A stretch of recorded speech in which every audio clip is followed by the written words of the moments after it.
பிஸ்மில்லாஹிர் ரஹ்மானிர் ரஹீம். அஸ்ஸலாமு அலைக்கும் வரஹ்மத்துல்லாஹி தஆலா வ பரகாத்துஹு.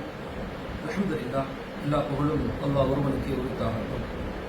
தினம் ஒரு சிந்தனை அப்படிங்கிற தலைப்புல பலதரப்பட்ட கருத்துக்களை, சிந்தனைகளை நம்ம தொடர்ந்து சமுதாய வளர்ச்சிக்காக பேசிக்கிட்டே வரோம். இன்னைக்குள்ள மிக முக்கியமான ஒரு சிந்தனை அப்படின்னா என்னன்னா, the reason behind decline of organizations.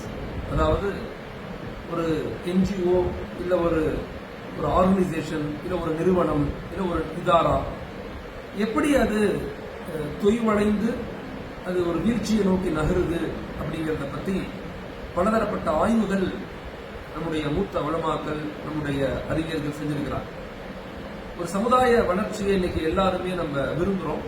சமுதாயத்தை மேம்படுத்தணும், நம்ம ஒர்க் பண்றோம், எல்லாருமே வேலை செய்யறோம். மிகச்சிறந்த ஒரு கட்டமைப்பு உருவாக்கப்படணும் அப்படிங்கறத எல்லாருமே ஆசைப்படுறோம், அதுக்காக உழைக்கவும் செய்யறோம். ஆனா ஒரு நிறுவனம் எப்படி வலுவிழந்த நிறுவனமாக மாறுது? இஸ்லாமிய சமூகம் ஒன்று ஆரம்பிக்கும் போது வெரி ஸ்ட்ராங்கா, பெரிய ஆரவாரத்தோடு பெரிய அழைப்புகள் எல்லாம் கொடுத்து நம்ம ஒன்றை ஸ்டார்ட் பண்ணுவோம். ஆனா ஒரு குறிப்பிட்ட நாளுக்கு பிறகு அந்த நிறுவனம், இந்த ஆரம்பிக்கப்பட்ட விஷயங்கள் அப்படியே கொஞ்சம் கொஞ்சமாக மங்கி அது தன்னுடைய இலக்கை இழந்து அது காணா போகக்கூடிய நிலைகள் நிறைய இருக்கு. நிறைய என்ஜிஓஸ், நிறைய நிறுவனங்கள் இப்படித்தான் மிஸ் ஆகி போய்கிட்டு. ஆய்வுகள்ல இது எப்படி ஒரு நிறுவனம் தொய்வுக்கான காரணம் என்ன அப்படிங்கறத ஆய்வுகள் செய்யறாங்க. அதுக்கு 5 காரணங்கள் சொல்றாங்க. இப்ப நம்ம நிறுவனங்களோடு அதை நம்ம ஒத்து வச்சு பார்த்தா எங்க நம்ம தவறு இருக்குது, நம்ம செல்ஃப் அனலைஸ் பண்ணி ஸ்வாட் அனலைஸ், நம்முடைய ஸ்ட்ரென்த் என்ன, நம்முடைய வீக்னஸ் என்ன, நம்முடைய ஆப்பர்ச்சுனிட்டிஸ் என்ன, நம்முடைய த்ரெட்ஸ் என்ன, எங்க பலமா இருக்கும், எங்க பலகீனமா இருக்கும் அப்படிங்கறத கொஞ்சம் நம்ம அனலைஸ் பண்ணி நம்மளையே சரி பண்ண வேண்டிய மிக முக்கியமான பொறுப்பு நமக்கு இருக்கு. அப்பதான் நம்முடைய அந்த கான்செப்ட, அந்த ஐடியாலஜிய நாம இருந்தாலும் இல்லாட்டியும் அடுத்த ஜெனரேஷனுக்கு நம்ம கொண்டு போக முடியும். இந்த 5 விஷயங்கள் மிக முக்கியமான ஒரு பகுதி. ஒன்று எத்திக்ஸ்.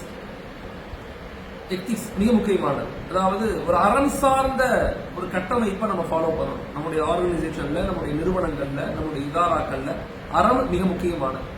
எத்திக்ஸை இழந்துட்டோம், அந்த அறத்தை இழந்துட்டோம் அப்படின்னா நம்முடைய நிறுவனம் அடுத்த நிலைக்கு போக முடியாது. நம்ம நினைக்கலாம், இன்னைக்கு தப்பு செய்யறவங்க எல்லாம் எத்திக்ஸா பின்பற்றாங்க, எப்படி அவங்க வளர்றாங்க, 100 வருஷம் ஸ்ட்ராங்கா இருக்காங்க, 50 வருஷம் ஸ்ட்ராங்கா இருக்காங்க அப்படின்னா, தப்பு செய்யறவங்களும் எத்திக்ஸை ஃபாலோ பண்றாங்க. இங்க ஒரு மிக முக்கியமான ஒரு பகுதி என்னன்னா, இப்ப ஹிட்லர் இருக்காருன்னு வச்சுக்கோங்களேன். ஹிட்லரை பத்தி உலகமே தப்பாக சொல்லும். ஆனா அவருடைய செல்ஃப் டிசிப்ளின், அவர்கள் உருவாக்கப்பட்ட அந்த மக்கள், அந்த இங்க இருந்த படைகள், அங்க இருக்கக்கூடிய ஆர்மிஸ், அந்த நாட்டினுடைய அட்மினிஸ்ட்ரேஷன் எல்லாம் எத்திக்ஸை ஃபாலோ பண்ணக்கூடியவங்களாக இருப்பாங்க. அவங்க இலக்குகள் தவறாக இருக்கும், ஆனா அவங்க டிசிப்ளினாக இருப்பாங்க. அதனால அந்த நிறுவனம், அந்த தவறான ஒரு ஆர்கனைசேஷன் கூட வெரி ஸ்ட்ராங்கா வளர்ந்துகிட்டே போவாங்க. இன்னைக்கு சமூகத்துல சமீபத்திய ஒரு ஆய்வு நான் படிச்சிருப்பேன், நீங்களும் படிச்சிருப்பீங்க, நான் படிச்சேன். உலகத்துல இஸ்லாமிய நாடுகள் பின்பற்றாத எத்திக்ஸ இஸ்லாம் அல்லாத நாடுகள் பின்பற்றுது. நியூசிலாந்து, கனடா போன்ற நாடுகள்லாம் இஸ்லாத்தை ஏற்றுக்கொள்ளல, ஆனா இஸ்லாத்தினுடைய அறம் சார்ந்த வாழ்வியலை பின்பற்றாங்க. ஆனா இஸ்லாம்னு சொல்லக்கூடிய நாம, இஸ்லாத்தை ஏற்றுக்கொண்டோங்கிற நாம ஈமான பின்பற்றோம், ஆனா எஹ்சான விட்டுறோம். அவங்களிடத்துல ஈமான் இல்ல, ஆனா எஹ்சான் இருக்கு, உணர்வுகள் இருக்குது. இது மிக முக்கியமான ஒரு பகுதி. அப்ப நம்முடைய ஆர்கனைசேஷன்ல எத்திக்ஸ ரொம்ப ஆழமாக, அறத்தை, ஒழுக்கத்தை ரொம்ப ஆழமாக பின்பற்றணும்.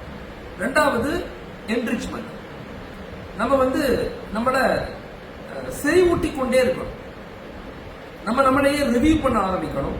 நம்ம ஸ்டாஃபுக்குள்ள, நம்முடைய நபர்களுக்குள்ள, நம்முடைய மேனேஜ்மெண்ட்டுக்குள்ள நம்முடைய என்ரிச்மெண்ட்னா செறிவூட்டுதல். ஒவ்வொரு நிலையிலும் நம்மளை பத்தி நம்ம ஆய்வு செய்யணும். நம்ம சரியாக போறோமா, சரியான வழியை தேர்ந்தெடுக்கிறோமா, பிளானை சரியா இம்ப்ளிமெண்ட் பண்றோமா, மஷூராக்களை சரியா ஃபாலோ பண்றோமா, மஷூரால பேசப்பட்ட விஷயங்களை சரியா பின்பற்றோமா அப்படிங்கறத நாமளே செறிவூட்டி கொள்ளணும். செறிவூட்ல நம்மள ரிசர்ச் பண்ணல, நம்ம ஆய்வு செய்யலன்னா சீக்கிரமே காணா போயிடும். நோக்கியாவுடைய வீழ்ச்சியை பத்தி நிறைய பேர் ஆய்வுல படிச்சிருப்பீங்க. நோக்கியாவுடைய சிஇஓ ஸ்டீவ் பால்மர் அவர் சொல்றாரு, நாங்கள் எந்த தவறும் செய்யவில்லை, ஆனால் தோற்று விட்டோம். நோக்கியா ஃபெயிலியர் ஆனது காரணம் என்னன்னா, ரிசர்ச் அண்ட் என்ரிச்மெண்ட் அவங்க எடுக்கல, என்ரிச்மெண்ட் நோக்கி நகரல. மிக முக்கியமான 2வது. 3வது எஜுகேஷன் அண்ட் ட்ரைனிங். நம்முடைய நிறுவனம் ஒவ்வொரு நாளும் நம்ம நிறுவனத்தை சார்ந்த மக்கள், மேனேஜ்மெண்ட்ல இருந்து, கோர் மெம்பர்ஸ்ல இருந்து, ஸ்டாஃப்ல இருந்து, பொதுமக்கள்ல இருந்து எல்லாத்துக்கும் தொடர் விழிப்புணர்வையும் தொடர் பயிற்சி முறைகளையும் கொடுத்து கொண்டே இருக்கணும். அந்த எஜுகேஷன் அப்படிங்கிறது மிக முக்கியமான ஒரு பகுதி. அந்த விழிப்புணர்வை எந்த அளவுக்கு நம்ம கொடுக்கிறோமோ எந்த அளவுக்கு ஒவ்வொரு நாளும் சமூகத்தை கற்றுக்கொள்ள தூண்டுறமோ, கற்றுக்கொண்டே இருப்பவர்கள் மட்டும்தான் வெற்றி அடைந்து கொண்டே இருப்பாங்க. யாரு கற்றுக்கொள்ளலையோ அவங்க வெற்றி அடைய முடியாது. நமக்கு எல்லாம் தெரியும், நம்ம வெறும் இலக்கோட பயணிக்கிறோம் அப்படிங்கிற மனநிலைக்கு நம்ம வந்துடக்கூடாது. போக்குக்குள் இறைவன் அழி அல்லாஹ் ஒவ்வொரு மனிதனையும் இன்னொரு மனிதனோடு, ஒவ்வொரு நிலையை ஒவ்வொரு ஆர்கனைசேஷனையும் இன்னொரு ஆர்கனைசேஷனோடு அடுத்தடுத்த லெவல்ல வச்சுக்கிட்டு தான் இருக்கிறாங்க. எல்லா நிலையிலையுமே யாருமே முழுமையடைய முடியாது. எல்லாருமே ஒன்றை சார்ந்து இருக்கணும், ஒன்றை கற்றுக்கொள்ளணும். அப்ப அந்த எஜுகேஷன் சிஸ்டத்தை நம்ம அந்த அவேர்னஸ் தொடர்ந்து நம்ம சமூகத்துக்கு, நம்முடைய ஆர்கனைசேஷனுக்கு, நம்முடைய நிறுவனங்களுக்கு கொடுத்து கொண்டே இருக்கணும். நாலாவது எஃபெக்டிவ்னஸ், அதாவது இன்வால்வ்மெண்ட். எஃபெக்டிவ்னஸ்னா செயல்திறன் பாடுகளோடு இருக்கணும். நம்முடைய கோர் மெம்பர்ஸ், நம்முடைய மேனேஜ்மெண்ட் அவங்களுக்கு அப்பப்ப தர்பியத், தாலீம் 3-4 கொடுத்துக்கிட்டே இருக்கணும். தர்பியத்தும் கொடுக்கணும், அவங்களுக்கு பயிற்சிகள் கொடுக்கணும், தர்த்தீபும் பண்ணணும், அவங்களை ஆர்கனைசேஷனா உருவாக்கணும், சிஸ்டமா அவங்களுக்கு புரிய வைக்கணும். இது போன்ற கட்டமைப்பை நம்ம கொடுத்துக்கிட்டே இருக்கணும். அந்த எஃபெக்டிவ்னஸ்ல அவங்களை உட்கார வச்சுக்கிட்டே இருக்கணும். ஒரு ட்ரெயின் போகுதுன்னா அந்த ட்ரெயினுடைய எல்லா பெட்டிகளுமே அந்த சக்கரங்களும் சுத்தணும். அப்பதான் ட்ரெயின் மூவ் ஆகும். ஏதாவது ஒரு சக்கரம் சுத்தலனாலும் ட்ரெயின் மூவ் ஆகாது. அதே மாதிரிதான் நம்முடைய கூட ஒர்க் பண்ற எல்லாத்தையும் எஃபெக்டிவ்னஸா நாங்க மாத்தணும். நம்ம எதை நோக்கி நகர்றோம், நம்முடைய இலக்குகள் என்ன, நம்முடைய திட்டங்கள் என்ன அப்படிங்கறத அடிக்கடி அவங்கள்ட்ட பேசிக்கொண்டே இருக்கணும். இறுதியாக எம்பவர்னா நம்ம மட்டும் நம்ம வளர்ந்துடக்கூடாதுன்னு நினைக்காம மற்றவங்களை வளர வைக்கணும். யாருக்கு திறமைகள் இருக்கோ திறமைகளை முன்னிறுத்தி அவங்களுக்கு அதிகாரத்தை பகிர்ந்து கொடுக்கணும். ஷேரிங் ஆஃப் எம்பவரிங் மிக முக்கியமான ஒரு பகுதி. இஸ்லாமிய சமூகத்துல முகலாய பேரரசுடைய வீழ்ச்சியினுடைய மிக முக்கியமான காரணங்களை பத்தி நான் சொல்றேன். இந்த டிக்ளைன் ஆஃப் முகல் எம்பையர்ஸ் அப்படிங்கறதுடைய ஆய்வு எடுத்து பார்க்கும்போது இந்த 5 E முக்கியமாக இந்த 5 E அப்படின்னு சொல்லுவாங்க. ஒன்னு எத்திக்ஸ் மிஸ் பண்றது, என்ரிச்மெண்ட் இல்லாம இருக்கிறது, எஜுகேஷனை கற்றுக்கொள்ளாம இருக்கிறது, மக்களை இன்வால்வ் பண்ணாம எஃபெக்டிவ்னஸ் பீப்புளா இல்லாம ஆகிறது, இறுதியாக எம்பவர். நம்ம மட்டும் சுயநலமா யோசிக்காம மற்றவங்களை எம்பவர் பண்றதுக்கு முயற்சி செய்யும். டெவலப்மெண்ட்டுக்கும் எம்பவர்மெண்ட்டுக்குள்ள வித்தியாசம் என்னன்னா, டெவலப்மெண்ட்ங்கிறது நாம வளர்றது, எம்பவர்மெண்ட்ங்கிறது மற்றவங்களை வளர்க்கிறது. யாருக்கு தகுதி இருக்கு, யாருக்கு அறிவு இருக்கு, யாருக்கு நாலேஜ் இருக்கு, அந்த நாலேஜ் சிந்தனை உள்ள மக்களுக்கு பொறுப்புகளை பகிர்ந்து கொடுத்து, அந்த அதிகாரத்தை பகிர்ந்து கொடுத்து அவங்களை சமூகத்துக்கு சாதகமானவர்களாக மாற்றணும். சமூகத்தினுடைய மிக முக்கியமான விஷயம் என்னன்னா, மேல இருக்கிறவங்க மேலேயே இருப்பாங்க, கீழே இருக்கிறவங்க கீழேயே இருக்கிறாங்க. அதனாலதான் அடுத்த கட்ட சமூக கட்டமைப்பை நம்மளால உருவாக்க முடியல.